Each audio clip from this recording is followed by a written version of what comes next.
rev up your engines.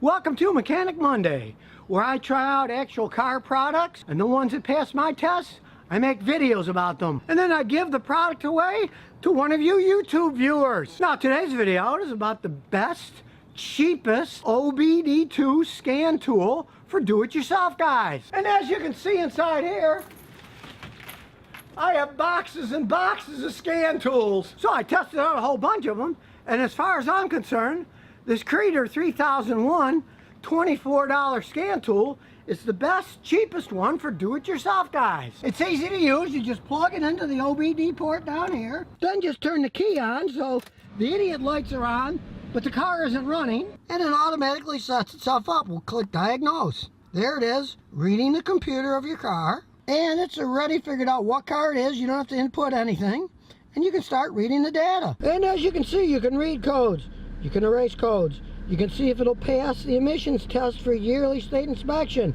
You can get live data stream. You can do freeze frame when there's a trouble code to figure out what's wrong.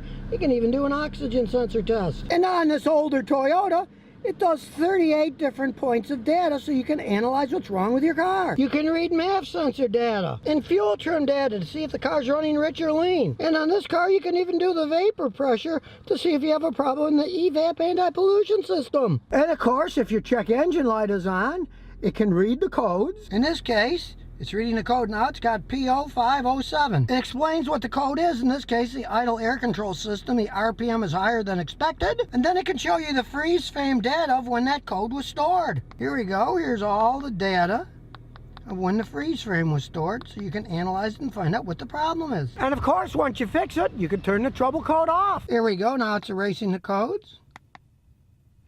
It's doing its little job. Takes a few seconds. And now the code has been cleared. And if you check it, it'll show there are no codes. We'll check read codes again to make sure it worked. Now it's thinking.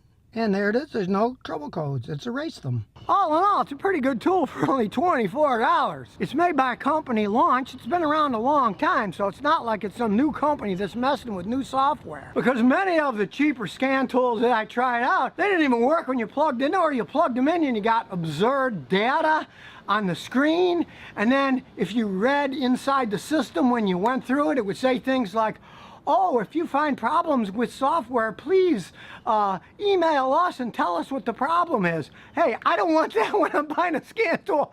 I want one that actually works and gives me the data that I want. Now, the Creator is a very low-price scan tool for DIY guys. And of course, it's not going to do everything. For example, the Zurich ZR13 is a $199 scan tool. It can actually do ABS problems on your car, airbag problems. It can check your alternator and battery, but it's $199. For $24, the Creator is a very good DIY scan tool. Now, if you do your research, you get what you pay for. This $24 one, great for $24. This $199 one, hey, it's actually great for $199, but it's not $24 either. And since this is Mechanic Monday, I'm giving away one of these Creator scan tools. To have a chance to win, place a clean, non-offensive comment on the YouTube comments below, and a winner will be randomly chosen by computer to get the ultimate cheap DIY scan tool. So if you never want to miss another one of my new car repair videos, remember to ring that bell.